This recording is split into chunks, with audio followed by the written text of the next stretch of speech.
14 June is celebrated as World Blood Donors Day. जैसा कि आप सभी जानते हैं, रक्त किसी फैक्ट्री में या कहीं बनता नहीं है। अगर उसे लोग डोनेट करते हैं तभी वो ब्लड बैंक में होता है। मैं डॉक्टर अदिति गोयल, मैं पिछले 4-5 साल से इस ब्लड बैंक से जुड़ी हुई हूँ। तो मैंने अपने एक्सपीरियंस में देखा है कि लोगों को ब्लड डोनेट करते हुए बहुत डर लगता है, या उनको लगता है कि हमें कमज़ोरी तो नहीं आ जाएगी, हमें कोई नुकसान तो नहीं होगा। आज हम इस वीडियो में इसी चीज़ पे चर्चा करेंगे कि आपको क्या क्या बेनिफिट्स हो सकते हैं ब्लड डोनेशन से, और आप इस एक ब्लड डोनेशन से कितने लोगों की जान बचा सकते हैं।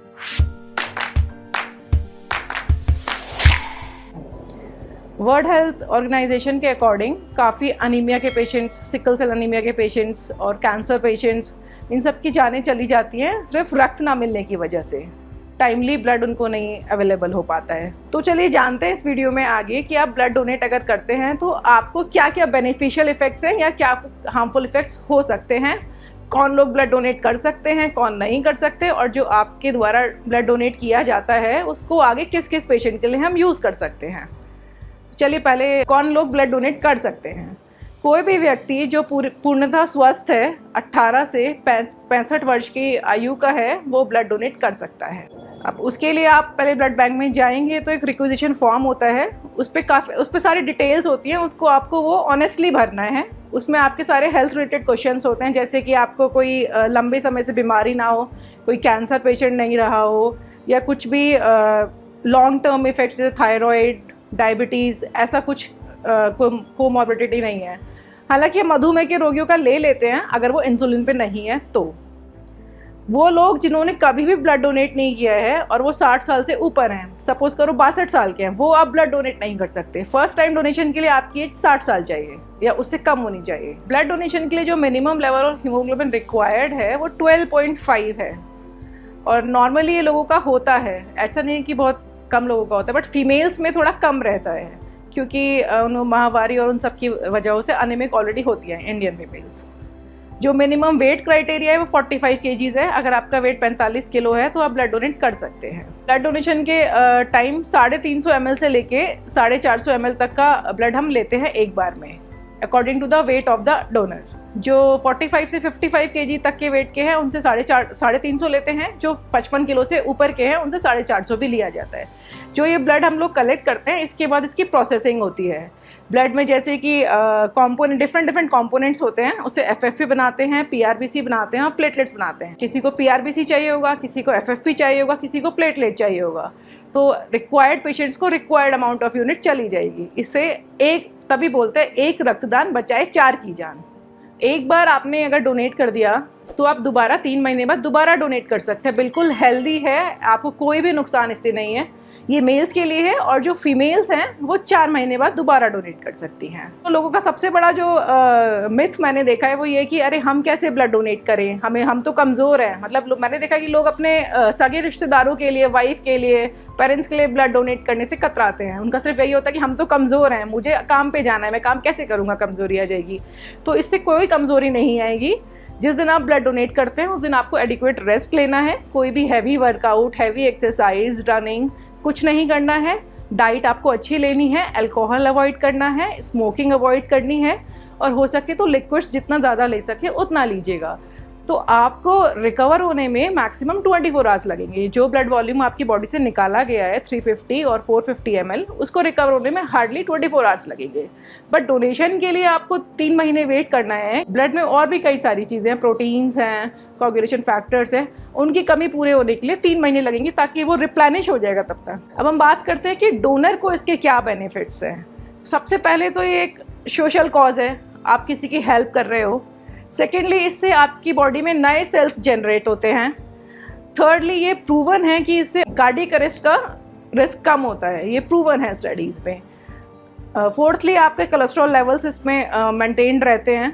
फिफ्थली, आप ओवरऑल अच्छा महसूस करते हो, हल्का महसूस करते हो। आज ही एक ब्लड डोनर से जैसे पूछा गया कि आप कैसा महसूस कर रहे हैं अभी, तो उसका तो मैं बहुत हल्का फील कर रहा हूँ, बहुत फ्रेश फील कर रहा हूँ। एक नॉर्मल डोनेशन में हार्डली 10 to 15 मिनट्स लगते हैं। आप इजीली अपने टाइम शेड्यूल में से इतना टाइम निकाल करके ब्लड बैंक जा सकते हैं, डोनेट कर सकते हैं। ज़रूरी नहीं कि आप किसी मरीज़ के लिए ही डोनेट करें, आप वॉलंटरी ब्लड डोनेशन भी कर सकते हैं, वो भी किसी ना किसी मरीज़ के लिए ही यूज़ होगा। और अगर आप वॉलंटरी ब्लड डोनेशन करते हैं तो आपको एक वॉलंटरी ब्लड डोनर का कार्ड भी मिलता है जो कि 1 ईयर तक वैलिड रहता है आपकी इमीडिएट फैमिली के लिए। उस कार्ड से बेनिफिट ये है कि आपको या कभी फैमिली को ज़रूरत पड़ी तो आपको वो कार्ड शो करके ब्लड यूनिट मिल सकती है पेशेंट के लिए, आपके पेशेंट के लिए, या आपको नियर फ्यूचर में कभी भी ज़रूरत पड़े तो। उस कार्ड से हाफ डे लीव लेके आप रेस्ट भी कर सकते हैं अगर आपको लगता है कि आपका काम बहुत ही ज़्यादा स्ट्रेनस है। अदरवाइज 2 आवर्स रेस्ट करके आप ज्वाइन कर सकते हैं वापस से ड्यूटी। जो लोग नाइट शिफ्ट्स में काम करते हैं वो लोग उस दिन नाइट शिफ्ट अवॉइड करें, उससे एक रात पहले भी और उस दिन रेस्ट करें या मॉर्निंग शिफ्ट ले लें। जो लोग जिम वगैरह जाते हैं वो 24 आवर्स हैवी वर्कआउट अवॉइड करें। जैसा भी मैंने बताया कि सबसे बड़ा मिथ ये कि कमज़ोरी आ गई या लोग डरते हैं, कतराते हैं।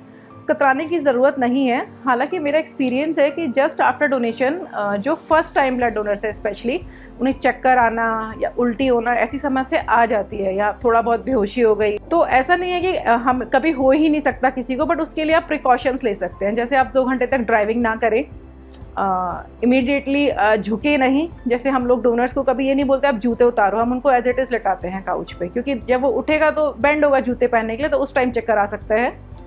और बाकी थोड़ा रेस्ट करके तभी ब्लड बैंक से आप निकलें। उसके लिए आपको एक रिफ्रेशमेंट भी दिया जाता है, यूजुअली बिस्किट, जूस, ऐसी चीज़ें दी जाती हैं। और जब भी आप डोनेशन करने जाएं उससे पहले मील्स बहुत ज़रूरी है, आपका पेट भरा हुआ होना चाहिए। ऐसा भी नहीं है कि तुरंत आप खाना ओवर ईट करके चले जाएं और तुरंत ब्लड डोनेट करेंगे तो वॉमिटिंग के भी चांसेस हैं। आपका पेट मतलब भरा होना चाहिए, आधे घंटे का गैप हो ताकि खाना डाइजेस्ट हो जाए, उसके बाद आप इजीली ब्लड डोनेट कर सकते हैं। अभी तक हमने देखा कि आप कौन लोग ब्लड डोनेट कर सकते हैं, उसके फ़ायदे क्या हैं, डोनर लेवल पे उसके फ़ायदे क्या है, पेशेंट के लिए क्या फ़ायदे हैं। अब हम कुछ बातें जो ध्यान में रखने लायक हैं, मतलब जो लोग ब्लड डोनेट नहीं कर सकते उनके बारे में थोड़ा डिस्कस कर लेते हैं। जैसे प्रेगनेंसी, अगर आप प्रेग्नेंट हैं तो आप डोनेशन नहीं कर सकते। लैक्टेटिंग फीमेल्स, अगर आप अपने बच्चे को फीड करा रहे हैं तो फॉर द टाइम बीइंग आप जिस टाइम भी फीड करा रहे हैं, भी 12 मंथ्स 6 मंथ्स, तब तक आप डोनेशन नहीं कर सकते। उसके बाद आप डोनेशन कर सकते हैं। फीमेल्स हु आर मेंस्ट्रुएटिंग, अगर आपका पीरियड्स चल रहा है तो आप डोनेट नहीं करिए, क्योंकि बॉडी से ऑलरेडी ब्लड लॉस हो रहा है तो उससे अनीमिया हो सकता है, इसलिए उस टाइम पे मना किया जाता है। लाइक पीपल जिन्होंने अभी रिसेंटली टैटू बनवाया है या कोई भी मेजर सर्जरी हुई है, कोई माइनर सर्जरी हुई है, उनको भी 1 साल तक अवॉइड करना चाहिए। पीपल जिनका हाई रिस्क बिहेवियर है, ये पॉइंट यूजुअली एक सोशल टैबू है हमारे यहाँ, बट लेकिन इसको डिस्कस करना बहुत इंपॉर्टेंट है। Like drivers, truck drivers who are having multiple sexual partners, उनको ब्लड डोनेट नहीं करना चाहिए। इससे HIV का ट्रांसमिशन का खतरा बहुत ज़्यादा बढ़ जाता है। पीपल जिनको और भी कोई लंबी बीमारी पहले हुई है, कोई साइकेट्रिक डिसऑर्डर या कोई ऐसा कि ऑफ एंड ऑन होता रहता है, लाइक एस्मा या कोई एलर्जिक डिजीज़ जो कंटिन्यूस रहती ही है ऑफ एंड ऑन, उन लोगों को अवॉइड करना चाहिए। तो आपने अभी तक जाना कि कौन लोग ब्लड डोनेट कर सकते हैं, कौन नहीं कर सकते हैं, क्या फ़ायदे हैं। तो आइए इस 14 जून को सब लोग ब्लड डोनेट करके किसी ना किसी की हेल्प कर दें, कोई ना कोई एक जान बचाएंगे हम लोग। एक बार करके देखिए, अच्छा लगता है।